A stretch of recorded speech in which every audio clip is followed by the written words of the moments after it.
Nous abordons dans cette vidéo le thème de l'acceptation et il en restera un dernier, un huitième, qui sera sur le thème du détachement. Les deux sont en relation. Je dirais que celui-ci, sur l'acceptation, est comme la partie plus idéative, plus passive de cette notion de l'acceptation et du détachement, du laisser-faire. Le laisser-faire et le détachement est plus la partie active dans l'attitude. Donc, c'est deux aspects d'une même attitude, je dirais. L'acceptation est une attitude particulièrement pas simple et difficile à acquérir. Je dirais que c'est simple quand on y arrive à le faire, à accepter. Et c'est compliqué parce qu'il y a des dimensions très affectives à cette dimension-là, cette attitude-là. Notre vie moderne, nos conditionnements nous amènent à se faire des projets, à se construire des projets de vie, à se projeter dans l'avenir pour se réaliser. On nous invite à acheter des belles autos, acheter des maisons, de belles maisons, faire des voyages. Nous inculque une multitude de besoins qu'on n'a pas nécessairement et qui nous invite, qui nous oblige aussi à être actifs, à décider, moi je veux faire tel voyage, donc je vais travailler, je vais faire de l'overtime, du surtemps, excusez, du surtemps. Je veux avoir un enfant, donc je dois travailler, me préparer que l'an prochain, je vais travailler moins parce que je vais être enceinte et puis à un moment donné, je vais avoir un congé de maternité. Donc, il y a toutes sortes d'invitations, de pressions qui font en sorte qu'on est très directif, très entreprenant dans nos vies. L'acceptation invite à faire autre chose que ça dans nos vies. C'est pas seulement une attitude où il faut apprendre à se connaître. J'associe à l'enseigne, à frontispice du temple de Delphes chez les Grecs, qui dit « Connais-toi toi-même ». Alors, c'est une chose qu'on doit faire dans la vie, c'est vraiment approfondir, apprendre sur soi, mieux saisir quelles sont nos motivations, nos besoins réels, pour faire contrepoids à cette pression sociale dans laquelle on nous inculque à toutes sortes de besoins qu'on n'a pas besoin. Ce thème de l'acceptation me fait penser aussi à l'idée que qu'est-ce qu'on veut dans la vie? Être maître ou élève? Quand je dis maître ou élève, est-ce que je suis celui qui est en maîtrise de sa vie, celui qui se met des objectifs, je disais précédemment, et qui déploie toutes les stratégies nécessaires pour arriver à l'accomplissement de ces besoins-là, ou de ces décisions-là, ou de ces projets-là qu'on s'est mis dans la tête, qu'on veut absolument réaliser, et si on ne les réalise pas, ben, on n'est pas content, on est frustré, on s'auto-accuse, on accuse les autres, on accuse le monde entier que le monde est contre nous. Ou être élève, ou être valet, je dirais peut-être plus encore, valet, être dans l'obéissance d'ordre ou de nécessité qui viennent de l'extérieur à soi, sur lequel on n'a pas de contrôle, au contraire, auquel on est soumis.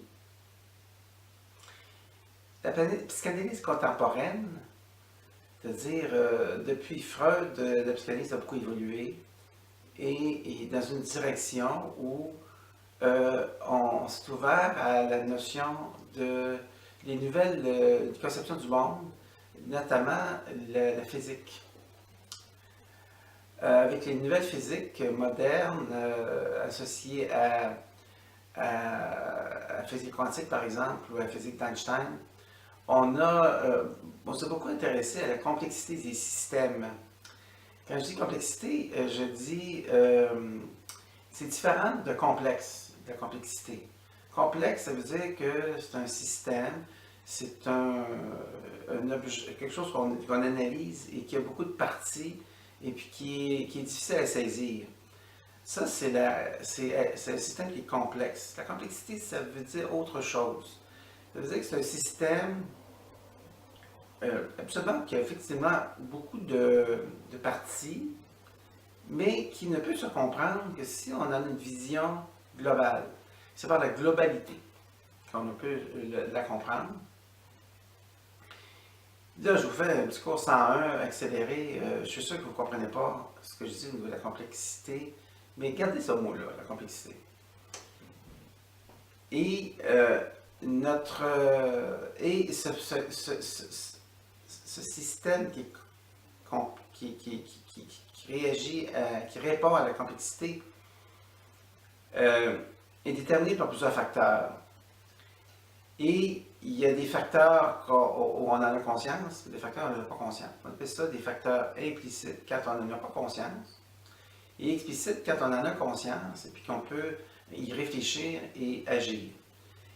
On pourrait dire que quand on est devant une situation où on doit avoir donné une réaction, une réponse, bien, très souvent on donne une réponse sans y avoir pensé.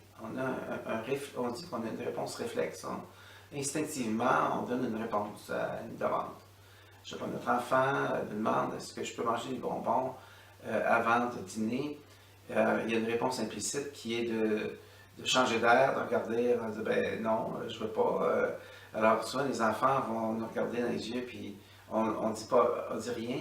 Et puis l'enfant se retourne de bord et dit bon, ok, j'ai compris, ma mère veut pas. T'sais.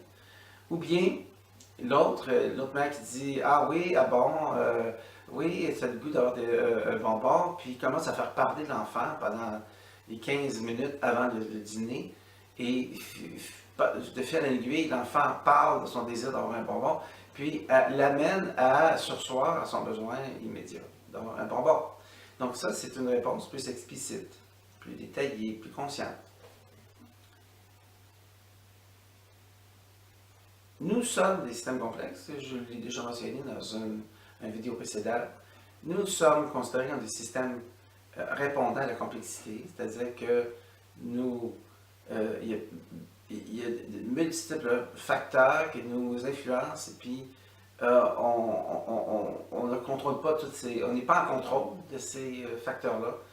Et la psychanalyse moderne nous invite à être à l'écoute de ce qui survient dans nos vies et d'en voir l'intelligence de ce qui survient, l'intention positive de ce qui survient et de s'y adapter, plutôt que de le contrôler.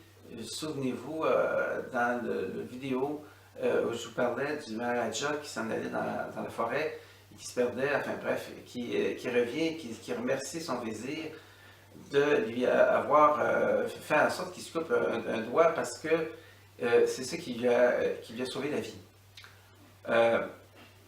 Il ne comprenait pas ce qui se passait sur le moment, et c'est beaucoup plus tard qu'il a compris que ça lui a sauvé la vie. Et dans ce sens-là, ce qui arrive dans la vie, c'est toujours pour le mieux. C'est-à-dire qu'il ne faut pas juger ce qui survient, mais plutôt être ouvert, être à l'écoute et en comprendre les conséquences qui parfois prennent des années à s'imposer à nous et à nous permettre de comprendre ce qui s'est passé. Donc, le mieux, on nous invite en psychanalyse contemporaine à accepter et être à l'écoute et à s'adapter à ce qui survient plutôt qu'essayer de contrôler, de contraindre les événements de notre vie. C'est pourquoi, quand je vous ai mentionné qu'est-ce que vous voulez dans la vie, être maître ou être valet, eh bien, la psychanalyse, la contemporaine, les conceptions de l'univers nous invitent tous à être plutôt valet qu'à être maître. Ce qui ne veut pas dire de ne pas avoir d'études actives et de vouloir influencer. Le fait que vous regardiez cette petite vidéo fait en sorte que vous êtes actif et que vous êtes en partie maître de votre destinée, mais en même temps, il s'agit d'adapter une attitude de valet, d'obéissance à la vie. Alors, la vie, ce qui survient, les réponses ou les réactions du système complexe que nous sommes. Devant ces réactions-là, on doit avoir une attitude de valet plutôt qu'une attitude de maître et d'obéir à ce qui survient. Être dans l'attente de ce qui survient. Il y a quelques années, je recevais une carte de fête afin pour souligner un événement de notre vie. Puis ça disait, le bonheur, c'est l'art d'être dans ce que la vie attend de nous. Je l'ai compris, je comprends mieux aujourd'hui dans le sens que c'est le bonheur, la sérénité, l'accomplissement ultime, c'est d'être dans la capacité d'accueillir et de composer avec ce qui survient à nos vies plutôt que d'essayer de contraindre les événements de nos vies. Voilà pour le thème de l'acceptation.